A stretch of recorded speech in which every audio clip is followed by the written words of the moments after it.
বাজেটের আগে বিদ্যুৎ ও জ্বালানি তেলের দাম বাড়িয়ে জনগণের উপর বোঝা চাপিয়ে দেওয়া হয়েছে বলে অভিযোগ করেছেন বিরোধী দলীয় নেতা ডাক্তার শফিকুর রহমান।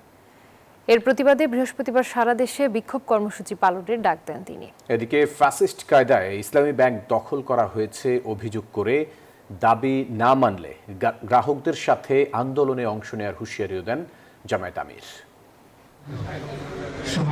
মিরপুরের কাফরুল থানা পশ্চিম শাখার ঈদ পুনর্মিলনীতে প্রধান অতিথি হিসেবে যোগ দেন জাতীয় সংসদের বিরোধী দলীয় নেতা ডাক্তার শফিকুর রহমান। এ সময় জ্বালানি তেল ও বিদ্যুতের দাম বৃদ্ধির কারণে সরকারের সমালোচনা করেন তিনি। বলেন, বাজেটের আগে দাম বাড়িয়ে মানুষের ওপর বাড়তি বোঝা চাপিয়ে দেওয়া হয়েছে। অবস্থায় আমাদেরকে প্রতিবাদ করতে হবে। আমরা আগামীকাল সারা দেশব্যাপী এই সমস্ত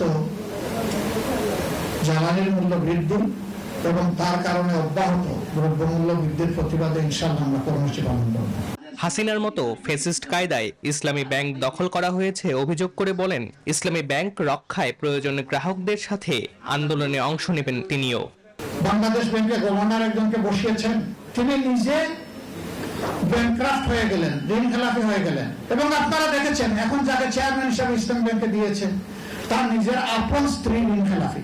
এই দুইজনকে অবিলম্বে পদত্যাগ করতে হবে।